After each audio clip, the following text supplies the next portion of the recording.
Hello again. This time it wasn't my stupid laptop shutting down. It's because my internet service has been spotty all weekend. I'm in a Chicago suburb and it's like been insanely windy and my internet has just been horrible. So here we go. That will go back to reading Kathleen Zellner's filing from today. We are on page 105 from out of 150. All right. And so hopefully my internet stays on. So it's like, if it's not one thing, it's another. If it's not my laptop being stupid, it's my internet being stupid. So, all right. Because Mr. Avery's ineffective assistance of counsel claims relate to his prior post-conviction counsel's failure to raise meritorious claims of ineffective assistance of trial rather than appellate counsel, he properly raised those issues in a 974.06 motion filed with the circuit court. The court in Rothering stated, quote, the distinction between appellate counsel and post-conviction counsel is the decisive point here. There are two principal manifestations of appellate representation. Upside down.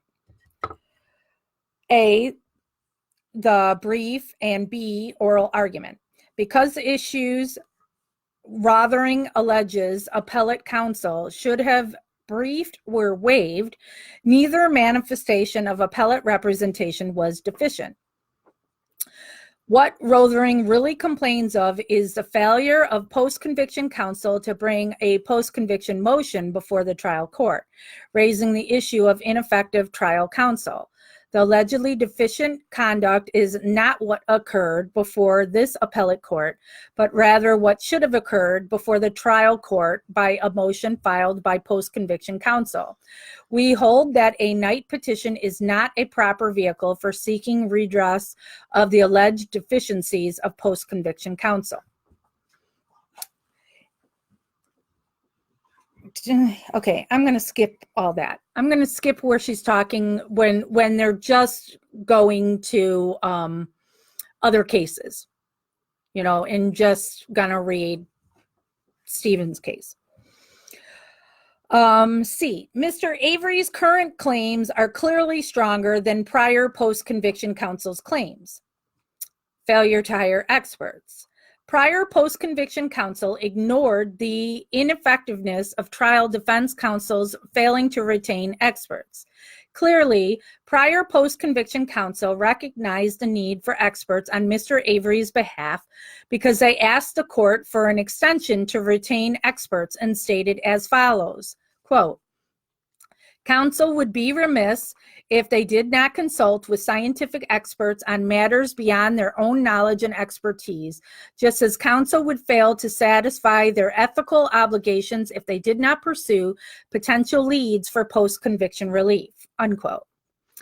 Despite the fact that prior post-conviction counsel recognized the need for experts, they failed to retain a single expert to review the key pieces of forensic evidence that resulted in Mr. Avery's conviction.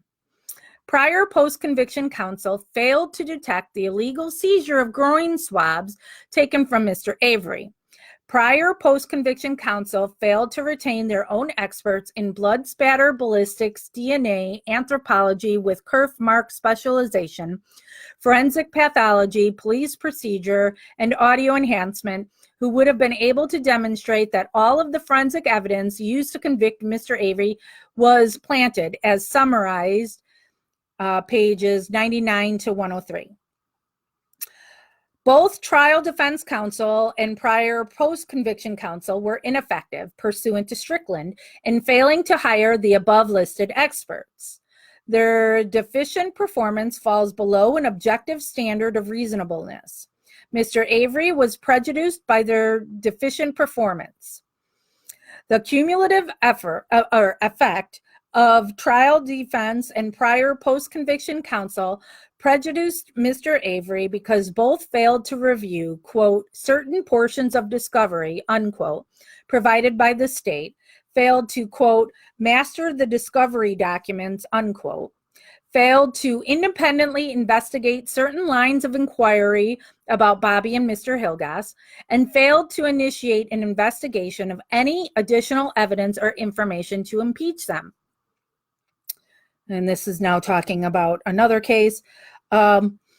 Even though prior counsel performed well on some aspects of the trial and post-conviction, it does not offset the cumulative effect of their deficiencies in failing to master the discovery, independently investigate third-party suspects, and obtain experts to undermine the very flawed theory used to convict Mr. Avery. Failure to raise ineffective claim regarding impeachment of Bobby. Prior post-conviction counsel fired Mr. Avery's motion immediately after trial and were ineffective under Strickland because they confined their ineffectiveness claim against Mr. Buting and Mr. Strang to the narrow issue of juror removal. They overlooked the clearly stronger ineffectiveness claim of trial defense counsel's failure to impeach the state's primary witness, Bobby, and other witnesses, and to hire vitally important experts to dispute the state's experts. We're now on page 109 out of 150. The court in blah, blah, blah. So again, talking about another case, and I get that they have to do this, but we're not going to read the other cases stuff because we've already been on here long enough in the 3 hours prior. So we're just going to read the stuff that is Stephen's case. Prior post-conviction counsel failed to recognize the Strickland ineffective argument that should have been raised about trial defense counsel's failure to recognize the significance of Brian's statement to the police and that Brian could have been called to impeach his brother Bobby. On the pivotal issue in the case, did Ms. Hallback leave the Avery property on October 31, 2005? Prior post-conviction counsel failed to raise the clearly stronger Strickland argument regarding the failure of trial defense counsel to impeach Bobby. The ineffectiveness of prior post-conviction counsel is a sufficient reason to overcome the procedural bar relied upon by the circuit court in denying Mr. Avery relief on his current post-conviction motion. These failures, combined and individually, constitute textbook deficient performance. The defendant must show that counsel's failure resulted in prejudice. In order to demonstrate prejudice, Mr. Avery must show a, quote, reasonable probability that, but for counsel's unprofessional errors, the result of the proceeding would have been different, unquote. Quote, a reasonable probability is a probability sufficient to undermine confidence in the outcome, unquote. When a defendant alleges multiple deficiencies by trial counsel, quote, prejudice should be assessed based on the cumulative effect of counsel's deficiencies, unquote. To be clear, prejudice is not an outcome determinative standard. The focus is on the reliability of the proceedings. Here, prior counsel's deficiency has rendered Mr. Avery's trial unreliable. The sole issues at trial were the forensic evidence linking Mr. Avery to the victim and the identity of the murderer. Trial defense counsel presented no real defense to the state's forensic evidence.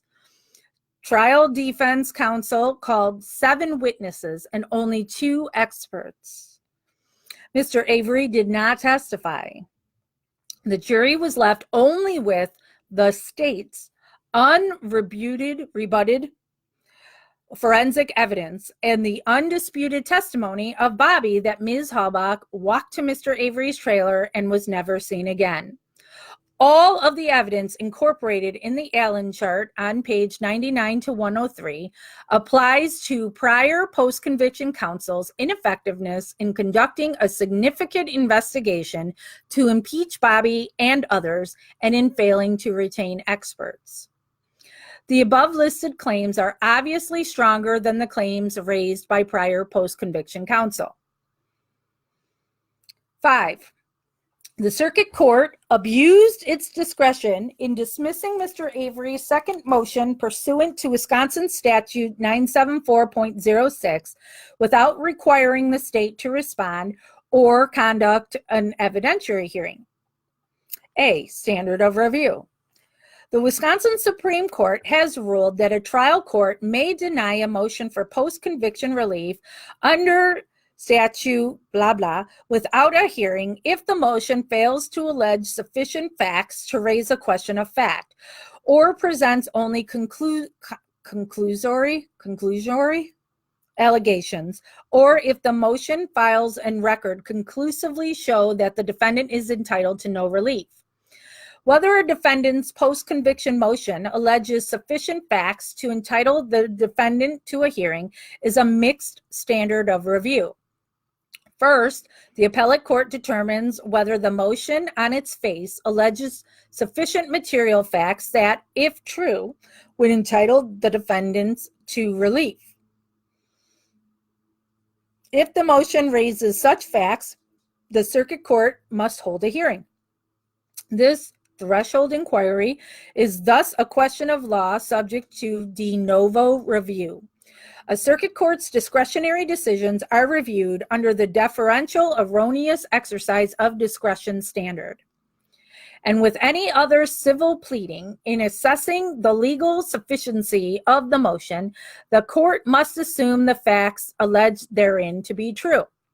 Even if a court is disinclined to believe evidence offered by a movant, the court must hold a hearing before making credibility determinations. Only after a hearing is the court charged with determining the issues and making findings of fact and conclusions of law. Enroll the blah, blah, blah. We're talking about other cases now. And there's talking, okay. Then it says, as the chart illustrates, Mr. Avery has met all of the Allen requirement. So then it's got this little graph here. Ineffective assistance of counsel, failure to hire experts. Who? Stuart James, blood spatter expert. What? Mr. Avery's blood was selectively dripped in the RAV4, was therefore planted. Where? Mr. Avery's blood in the RAV4. When? Mr. Avery's blood discovered in RAV4 on December 5, 2005. Why? How? It says Supra at page 68 to 72. The footnote at the bottom says, in the course of her investigation, current post-conviction counsel has obtained affidavits from 14 experts. Current post-conviction counsel has obtained 22 affidavits from 17 lay witnesses. Current post-conviction counsel has obtained 3 affidavits from Mr. Avery's trial attorneys. All right, and so now we've got more of the who, what, why, where, when of experts. So the next one is Lucian Haag, ballistics expert. Ms. Halbach was not shot through the head because FL had no bone particles. Mr. Avery's garage floor, March 1, 2006, page 72 to 73. Dr. Christopher Palaniuk, PhD, trace expert. Using a 2016 scanning electron microscope, determined that FL was not shot through Ms. Halbach's head. Hood latch swab did not swab hood latch. Mr. Avery's garage floor, RAV4, March 1, 2006, April 3rd, 2006, pages 104 to 106, 108 to 109. Next up is Dr. Carl Reich, PhD, DNA expert. Mr. Avery's DNA planted on RAV4, hood latch, and subkey. Ms. Halbach's RAV4, Mr. Avery's trailer. April 3rd, 2006 and November 8, 2005, pages 73 to 74 and 77 to 78. Next up, Dr. Stephen Symes, PhD, forensic anthropologist. Microscopic examination should have been done to confirm suspected human pelvic bones were human. At the Manitowoc Gravel Pit, November 2005, pages 78 and 79. Dr. John DeHaan, PhD, forensic fire expert. Ms. Halbach's body not burned in Mr. Avery's burn pit. Mr. Avery's burn pit, November 8, 2005, page 109. Dean Strang admits ineffectiveness in failure to hire experts. Bloodstain patterns in that RAV4. FL in Avery Garage. Pre-trial and during trial, pages 68 to 73. And so this next table says, sorry, pop-ups coming up on here. Ineffective assistance of counsel, failure to investigate and impeach Bobby.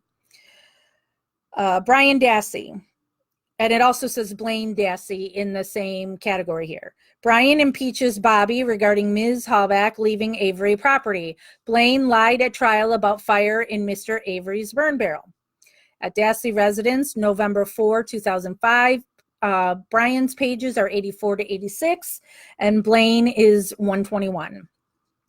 Greg McCrary, police practice and investigation expert. Hilgas and Bobby as third-party suspects. October 31, 2005, November 3, 2005, and April 23, 2006, page 86. Conrad Bates, investigator for trial counsel, admits failure to investigate Bobby. Dassey residence, November 6, 2005, in Brian's interview, page 84 to 85. Ross Colby, audio enhancement expert. Audio enhancement impeaches Sergeant Colburn. MCSD dispatch call, November 3rd or 4, 2005, page 79. Dr. Larry Blum, MD, forensic pathologist. Bobby lied about origin of his back scratches. Aurora Medical Center, November 9, 2005, page 86 to 87. Next section says Brady violations, Ramlo, Radant, Dassey, Yonda, CD. Kevin Ramlo, eyewitness. Brady violation regarding RAV4 being planted. Turnabout at the East Twin River Bridge on Highway 147, July 15, 2017, page 41 to 43. Joshua Radant, witness. Impeachment regarding RAV4 planted. Avery Salvage Yard, November 5, 2005, pages 45 to 46. Denise Heidel, witness, establishes direct connection of Ryan Hilgas to crime scene. Ms. Hallback's location unknown at time of phone call. October 31, 2005, pages 48 to 49. Gary Hunt, senior forensic examiner. Brady unique Veli word searches withheld from trial defense counsel. Dassey Yonda residence, April 17, 2018, pages 56 to 59. Dr. Ann Burgess, PhD, link between violent pornography and crime. Dassey Yonda residence, April 17, 2018, page 60. Jerome Buting, Brady violation regarding Dassey Yonda computer. Dassey Yonda residence, pre-trial, page 52 to 53. Dean Strang, Brady violation regarding Dassey Yonda computer. Dassey Yonda residence, pre-trial, pages 53 to 54. That's the end of that graph. The circuit court erred in weighing the scientific evidence rather than granting an evidentiary hearing. The circuit court concluded that the, quote, defendant's experts could not reach definitive conclusions regarding items of evidence without further testing, unquote. The circuit court specifically attempted to weigh the evidence about the DNA experiments performed by Mr. Avery's DNA expert on a RAV4 hood latch. The circuit court misinterpreted the statistical significance of Dr. Reich's findings and erroneously concluded that the DNA on the hood latch was deposited by sweat from Mr. Avery's hand when Dr. Wright had stated there is no DNA in sweat.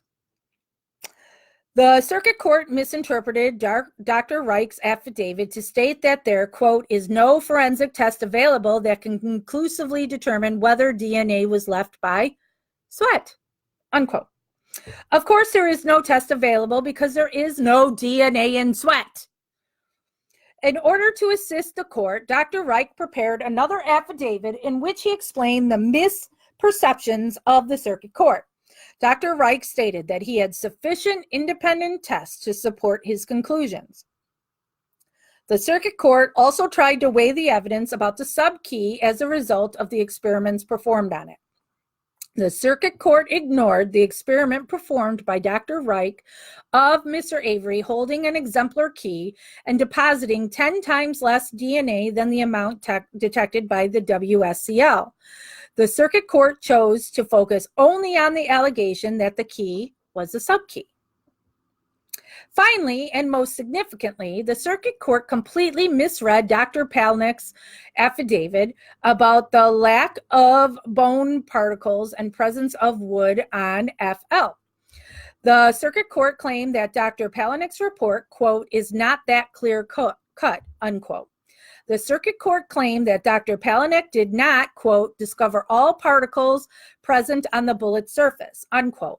The circuit court failed to comprehend Dr. Palnick's statement that only, quote, if indications of bone were detected by these methods, further analytical approaches could be applied to more specifically confirm its presence, unquote.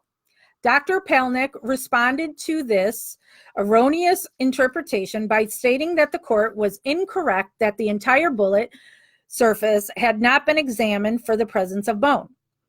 The circuit court also erroneously concluded that Dr. Palnick's report, quote, indicates that the test performed cannot determine what the red substance on the bullet is, unquote, and that further testing would be needed. Dr. Palnick clearly stated in his affidavit, quote, regardless of its identity, the texture of the bullet in the area where the droplets are observed strongly suggests that the droplet was deposited after the bullet was fired and came to rest. This material could be identified if subjected to further analysis. Clearly, if the droplets were deposited after the bullet came to rest, it is immaterial what the substance is.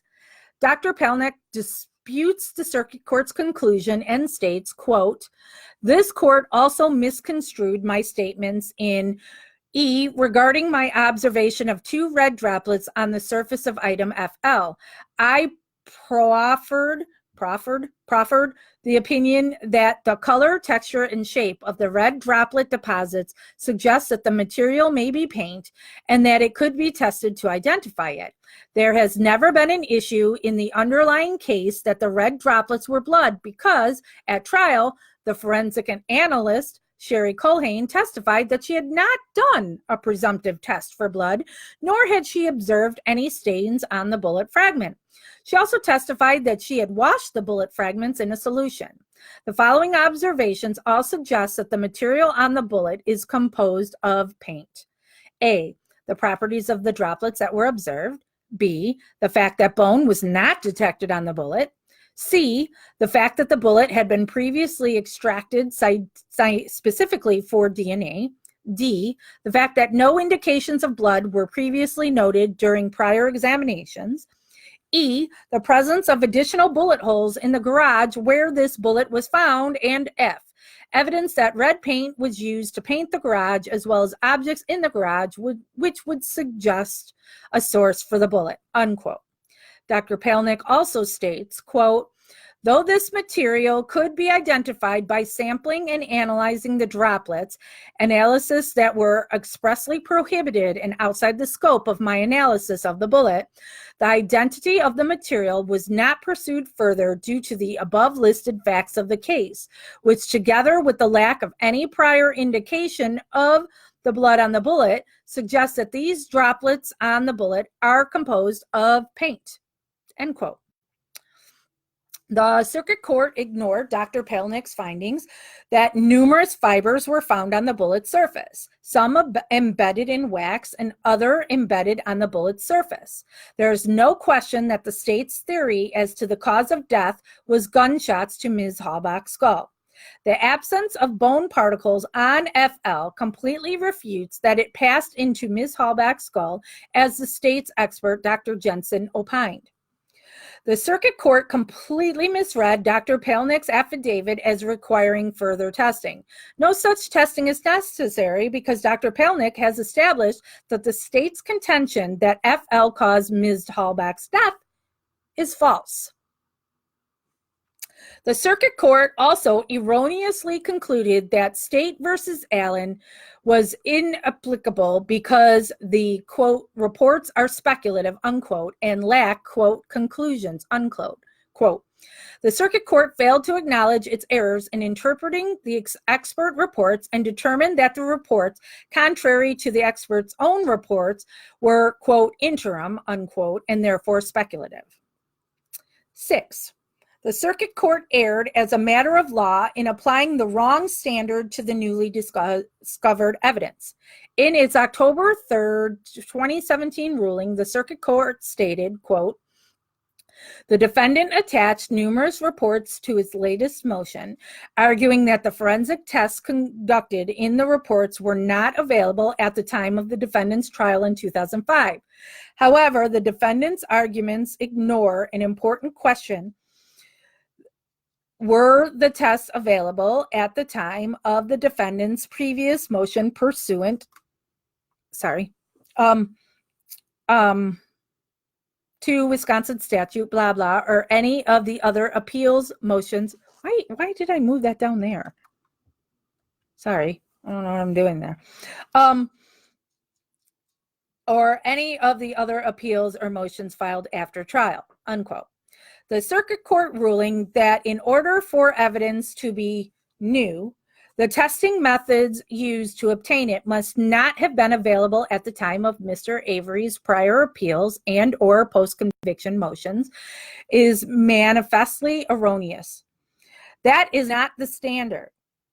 When moving for a new trial based on an allegation of newly discovered evidence, the defendant must prove 1, the evidence was discovered after conviction, 2, the defendant was not negligent in seeking the evidence, 3, the evidence is material to an issue in the case, and 4, the evidence is not merely cumulative. If the defendant is able to prove all 4 of these criteria, then it must be determined whether a reasonable probability exists that had the jury heard the newly discovered evidence, it would have had a reasonable doubt as to the defendant's guilt. Going on to page 123 of 150. If the defendant was not negligent in failing to ferret out the evidence on which he relies, then a prior motion brought pursuant to Wisconsin statute, blah, blah, does not procedurally bar the claim. Now talking about another case. Okay. Similarly, Mr. Avery in the case at bar has satisfied his burden by setting forth in his motion that the new technology was not available at the time of trial.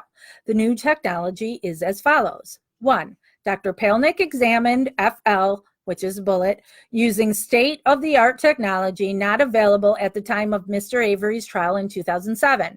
Dr. Palnick's examination of FL and his findings have produced new evidence that is totally inconsistent with the state's theory that Ms. Hallback was shot in the head while lying on Mr. Avery's garage floor. 2, Dr. Palnick, using a 2016 microscope to analyze the hood latch swab and conducting a series of experiments, has offered the opinion that the swab was not used to swab the RAV4 hood latch. 3, John DeHaan, PhD, a forensic fire expert, has conducted more experiments on human cadavers than any other fire forensic expert in the world since 2012. Dr. DeHaan's experiments refute the state's theory that Ms. Hallback was burned in Mr. Avery's burn pit. 4, Dr. Reich was able, through the use of new source testing, to eliminate the following rich sources of DNA from the hood latch swab: blood, semen, and saliva. The circuit court never addressed the undisputed fact that Mr. Avery has demonstrated through Dr. Reich's experiments and source testing that the DNA on the hood latch was planted. There is no innocent explanation for the large quantity of DNA on the hood latch if blood, saliva, and semen are ruled out. The only plausible explanation is a large quantity of DNA came from the illegally seized groin swabs, which Dr. Reich said would provide a comparable quantity of DNA as that found on the hood latch.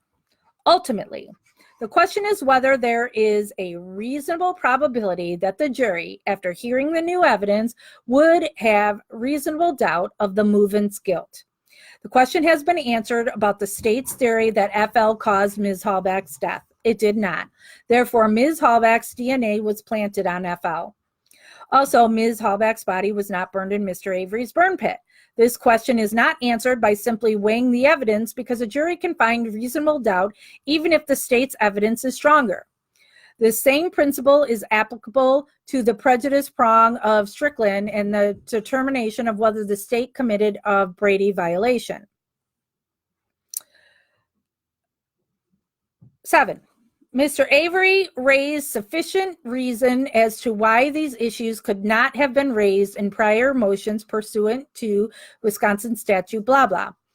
In its October 3, 2017 order, the circuit court found that Mr. Avery failed to overcome the procedural bar to having his motion heard.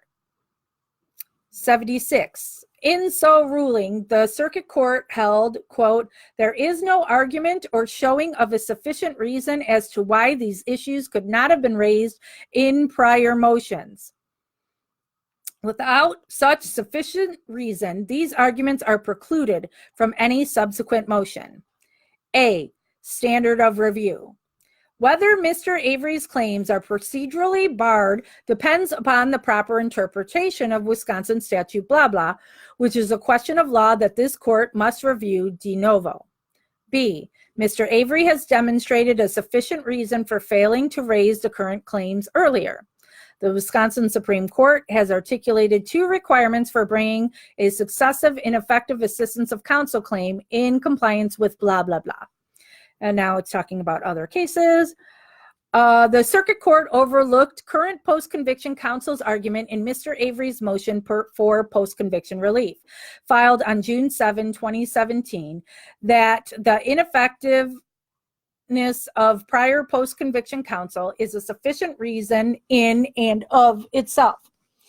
Prior post-conviction counsel failed to hire experts, conduct a significant investigation, or review discovery in order to impeach Bobby with Brian's statements. Shortly after the Wisconsin Supreme Court decided Escalona, and then that's talking about another case, that's talking about another case. All right. Here, the circuit court erred when it neglected to analyze Mr. Avery's claim of ineffective assistance of prior post-conviction counsel on the merits. Because Mr. Avery alleged ineffective assistance of prior post-conviction counsel as a sufficient reason, the circuit court should have weighed Mr. Avery's claims to determine if prior post-conviction counsel rendered ineffective assistance. The circuit court could only find Mr. Avery was procedurally barred from raising the instant claims if prior post-conviction counsel was not ineffective, because the trial court neglected to weigh the merits of Mr. Avery's sufficient reason, Mr. Avery is entitled to relief. C. Mr. Avery's pro se motion. Whether Mr. Avery's claims are procedurally barred depends upon the proper interpretation of Wisconsin statute blah blah, which is a question of law that this court must review de novo. The circuit court failed to acknowledge the sufficient reasons raised by Mr. Avery's pleadings. Mr. Avery claimed in his pro se petition that the trial judge was biased. The preliminary hearing judge should have recused himself from trial. The search warrants were defective because lacked seal or signature, cited wrong statute.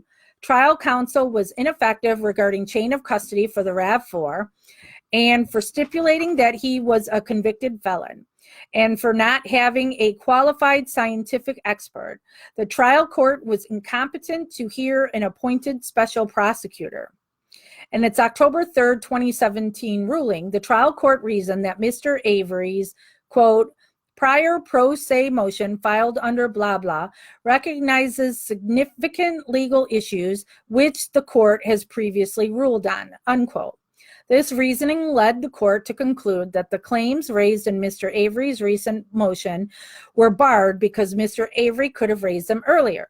The circuit court failed to acknowledge the sufficient reasons raised in the pleadings of current post-conviction counsel, but unambiguously ruled that all claims Mr. Avery raised in his pro se motion lacked merit in its order dismissing the motion.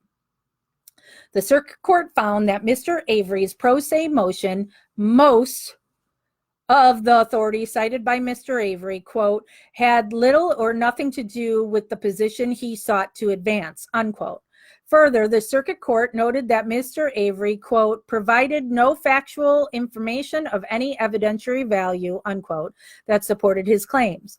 The circuit court went on to conclude that every claim raised by Mr. Avery was, quote, unsubstantiated, empty and without substance, completely meritless, bordering on frivolous, wildly speculative, and contrary to Wisconsin's long-standing law and procedures, unquote.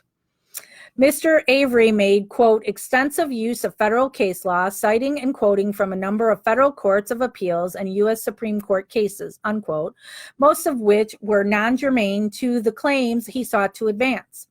Ultimately, the circuit court found that the allegations made by Mr. Avery did not warrant relief. Contrary to the Circuit Court's October 3, 2017 opinion, current post-conviction counsel's motion alleged sufficient reasons why the current claims were not raised in the pro se motion. In the second motion for post-conviction relief, Mr. Avery submitted his lack of knowledge of factual and legal basis, cognitive deficiency, indigence, and incarceration collectively as a sufficient reason for not raising the claims in his pro se motions. Quote, a defendant's awareness of the factual and or legal basis for his claims may constitute a sufficient reason for his failure to raise those claims, unquote. Talking about other cases. All right. Mr. Avery wrote to dozens of attorneys, all of whom who rejected his request for representation following the denial of his direct appeal. Mr. Avery also wrote to laboratories that would not respond unless he had an attorney. Mr. Avery, who is learning disabled, simply lacks the legal acumen and financial resources necessary to advance an even arguably meritorious claim in a post-conviction motion, let alone the claims raised based on countless hours of investigation and consultation with experts. As a result, Mr. Avery has sufficient reason for not including his current claim based on trial counsel's failure to hire experts and investigate and present evidence about the alternative suspect in his original post-conviction motion. 8. The circuit court abused its discretion in denying Mr. Avery's motion to reconsider and his 3 supplements to said motion, which included new evidence developed after his original filing on June 7, 2017. A. Standard of review. This court reviews the circuit court's ruling on a motion for reconsideration under the erroneous exercise of discretion standard. An appellate court reviews, quote, the circuit court's, now I'm starting to get a headache. The circuit court's factual findings regarding what occurred under the clearly erroneous standard, but will independently consider whether those facts fulfill the legal standard, unquote. B, Mr. Avery's motion for reconsideration and its supplements presented new evidence not ruled upon in the court's October 3, 2017 order. On October 23, 2017, Mr. Avery filed a motion for reconsideration based on manifest errors of law and the development of new evidence. Mr. Avery subsequently supplemented and amended the motion to reflect the discovery of additional evidence. On November 28, 2017, the Circuit Court entered an order denying Mr. Avery's motions to reconsider. Mr. Avery's motions for reconsideration were properly filed. Wisconsin statute blah blah permits a party in an action tried to the court to move for reconsideration of the court's findings, conclusions of law, and judgment upon motion of a party made not later than 20 days after entry of judgment. Although Wisconsin statute blah blah is a rule governing civil actions, rules of practice in civil actions apply in all criminal proceedings, quote, unless the context of a rule manifestly requires a different conclusion, unquote. Wisconsin statute blah blah vests a circuit court with the authority to entertain a motion alleging that a prisoner's sentence has been imposed in violation of the Constitution, grant a hearing, determine the issues, and make findings of fact and conclusions of law. Moreover, proceedings under Wisconsin stats blah blah, quote, shall be considered civil in nature. Therefore, the civil rule applying or allowing a party to file a motion to reconsider a court's judgment applies to the circuit court's denial of a motion for post-conviction relief pursuant to Wisconsin statute blah blah. Furthermore, the common law vests a court with the inherent authority to correct an error by reconsideration. Talking about other blah blah. Thus, even if the circuit court did not have the authority to rule on Mr. Avery's motion to reconsider pursuant to Wisconsin statute blah blah, it did have the discretion to consider his motion under the common law. An order denying a motion for reconsideration is not appealable unless the motion raised issues that were not resolved by the order sought to be reconsidered. Now talking about other cases. Here, Mr. Avery's motion for reconsideration raised new issues that were not disposed of by the circuit court in its original order denying him relief. Quote, to prevail on a motion for reconsideration, the movement must present either newly discovered evidence or establish a manifest error of law or fact, unquote.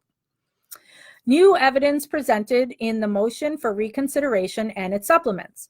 Mr. Avery's motion for reconsideration and its supplements raised the following new evidence. 1. Affidavits from trial defense counsel admitting ineffectiveness in hiring blood and ballistic experts. 2.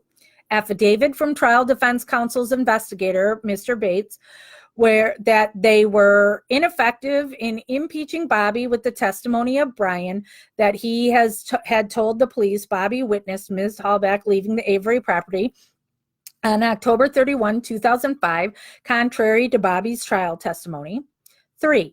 Brady violations, including the following. A. Mr. Romlow's affidavit that he saw the RAV4 away from the Avery property on November 3 and reported it to Sergeant Colburn, who never disclosed the report to trial defense counsel. B. Heidel report, which was not turned over to trial defense counsel. C. Experiment conducted demonstrating that Bobby was at the same location as Hallback when she received her last call at 2:41 p.m. 4. New forensic examination by Mr. Hunt of the 7 DVDs from the Dassey Yonda computer. A. Reveals images of Ms. Hallback and Mr. Avery. B. Reveals violent pornographic images on Dassey Yonda computer. C. Mr. Hunt determined that the internet was accessed on October 31, 2005, when only Bobby was home at 6:05 a.m., 6:28 a.m., 6:31 a.m., 7 a.m., 9:33 a.m., 10:09 a.m., 1:08 p.m., and 1:51 p.m. This impeaches Bobby's trial testimony that he was asleep from 6:30 a.m. to 2:30 p.m. D. New computer forensic examination reveals deletions on the Dassey Yonda computer. E. Brad Dassey's affidavit that Barb hired someone to reformat the Dassey Yonda computer shortly before it was seized by authorities. She wanted to know if reformatting, quote, would remove what was on the computer, unquote. Now we are on page 136 of 150. 5. New recorded telephone conversation on October 24, 2017 between Mr. Avery and Barb and Scott Toddick, in which they admit that they knew Ms. Hallback left the Avery property on 10/30/17. 6. Barb's Facebook statement on October 30, 2017, that Bobby had admitted to her that he did not see Ms. Hallback walking towards Stephen's trailer as he testified to at trial. 7. Blaine has provided an affidavit to current post-conviction counsel admitting that he lied at trial about the fire in Mr. Avery's burn barrel. None of these issues were addressed by the circuit court in its original order to dismiss Mr. Avery's motion, nor could they, given that all of them were based on the discovery of new evidence that was either withheld from Mr. Avery or, through no fault of his own, was not in Mr. Avery's possession at the time he filed his prior post-conviction motions. 9. The circuit court abused its discretion in ignoring the subsequent briefs submitted by the parties incident to the motion to supplement. On June 7, 2018, the appellate court ordered that, quote, this appeal is remanded forthwith to the circuit court to permit Stephen A. Avery to pursue a supplemental post-conviction motion in connection with Avery's receipt of previously withheld discovery or other new information, unquote. The circuit court ignored this court's specific order to allow the inclusion of new information in the motion to supplement. On September 6, 2018, the court ruled, quote, nowhere in the very specific orders of the Court of Appeals did the court allow for a reply brief by the state or a response by the defendant. Because the Court of Appeals was so detailed in its instructions, the court did not consider the subsequent brief submitted by the parties after the defendant's court ordered filing.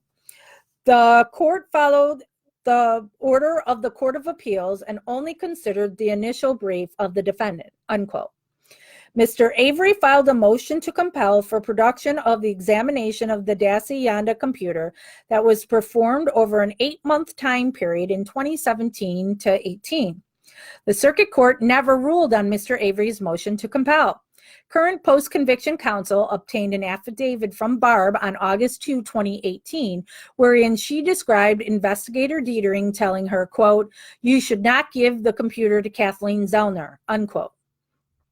The circuit court never ruled on current post-conviction counsel's motion to compel or whether the computer would be tendered to current post-conviction counsel. Barb voluntarily turned the computer over to current post-conviction counsel, and after a careful forensic examination of the computer data, Mr. Hunt concluded that there were, quote, massive image deletions that would render any new forensic examination meaningless, unquote. Current post-conviction counsel's computer forensic expert was unable to determine when the massive deletions occurred, leaving open the possibility that law enforcement was responsible for the deletions. Because the circuit court denied a hearing, the issue of the deletions remains unsolved. Going on to page 138, we are 138 of 150. 10. The circuit court erred in denying Mr. Avery's supplemental motion for post-conviction relief pursuant to Wisconsin statute blah blah concerning the discovery of human bones in the Manitowoc County gravel pit before trial. It is well settled that this court reviews the denial of a Wisconsin statute blah blah motion using a mixed standard of review. Quote, first, we determine whether the motion on its face alleges sufficient material facts that, if true, would entitle the defendant to relief. This is a question of law that we review de novo. If the motion raises such facts, the circuit court must hold an evidentiary hearing. We review a circuit court's discretionary decisions under the deferential erroneous exercise of discretion standard, unquote.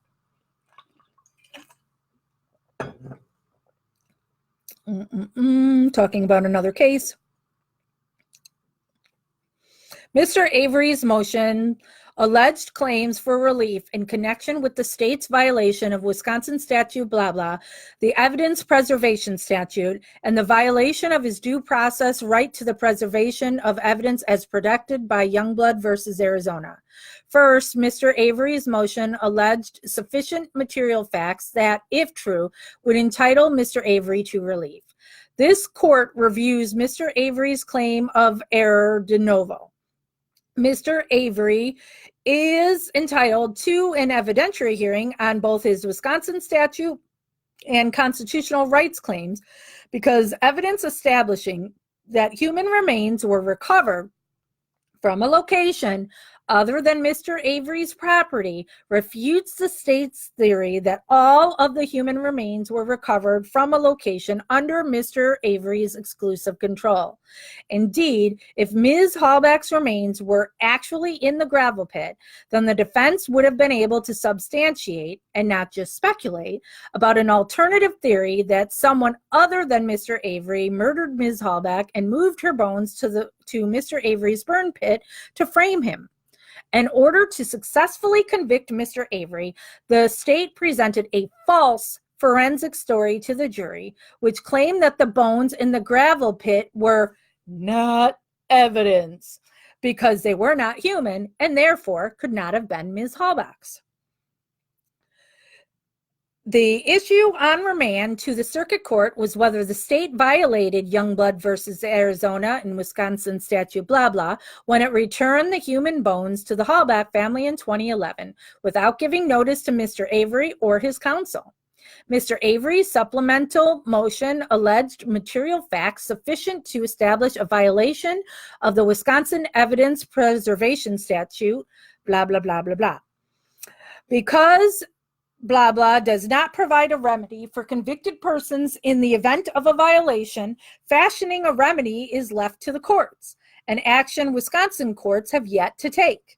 Mr. Avery's supplemental motion contains sufficient material facts for the circuit court to fashion a remedy for such evidence preservation violations, controlled by United States Supreme Court precedent addressing evidence preservation violations. Talking about other cases. Other cases. Okay. We are now on page 141 of 150. So we're getting there.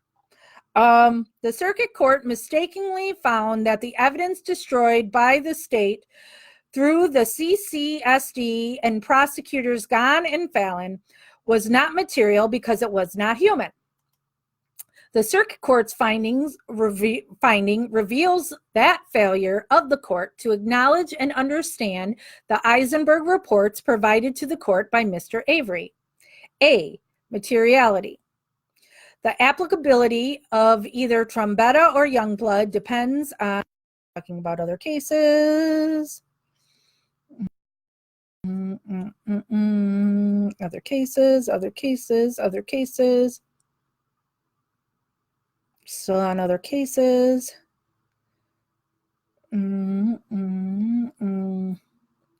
Okay, so now we're at 145. Based on the foregoing, Mr. Avery set forth sufficient material facts pertaining to the destruction of apparently exculpatory or potentially exculpatory human bone fragments to warrant an evidentiary hearing. Despite the circuit court's erroneous ruling to the contrary, Mr. Avery is entitled to such a hearing on his claims because the material facts he alleged in his supplemental motion, i.e. who, what, when, where, why, and how, are sufficient to show that he is entitled to relief.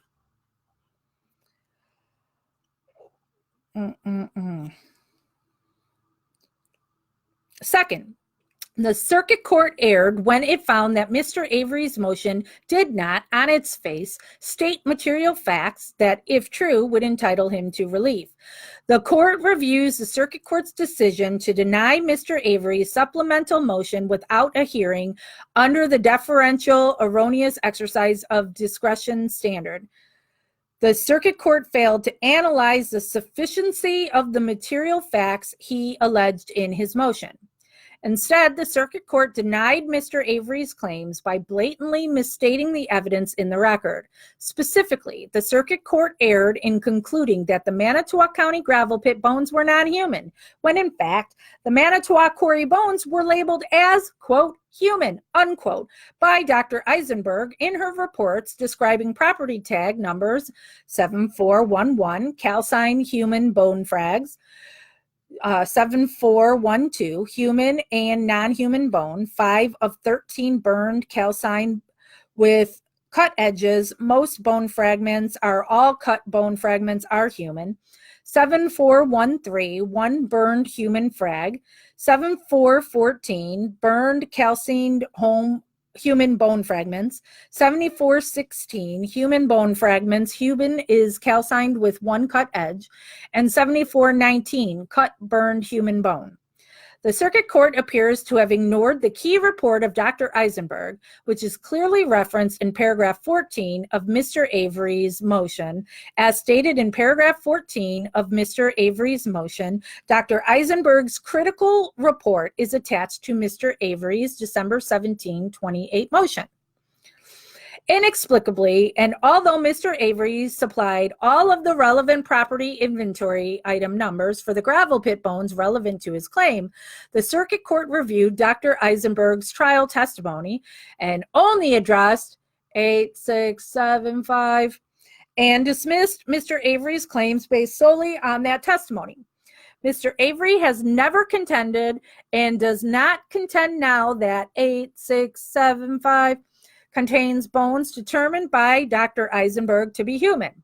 Dr. Eisenberg testified at trial consistently with her forensic anthropology report that 8675 contained only suspected human pelvic bones. As noted above, Mr. Avery had an agreement with the state to test 8675 as part of the agreement reached between the parties in September 18, 2017.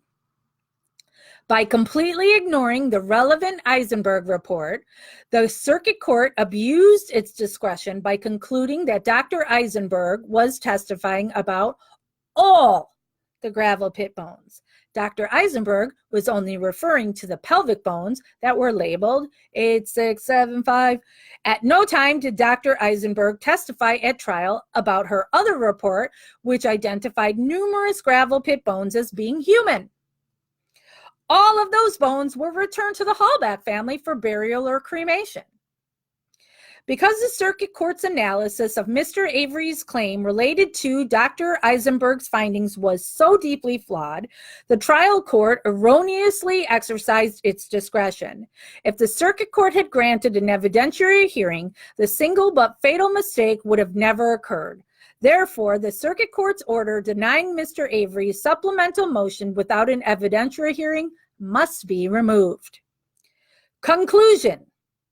For the reasons stated herein, Stephen Avery respectfully requests that this court grant him one of the following alternative remedies. 1.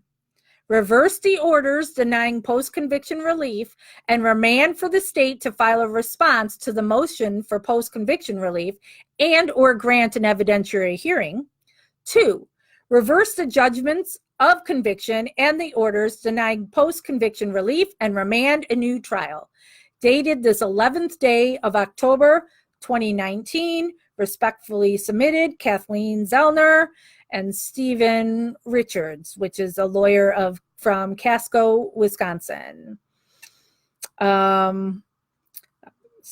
Certification of the length, certification of rule. So that is it. We've read the whole thing. Yay. So there it is. The whole 150 pages. I will be ending this live, and what time is it? It is 3:16 p.m. my time. So 5 p.m. my time. All right, so an hour and 45 minutes. I will go live in MAM Gossip. You have to request to get in MAM Gossip if you're not there already.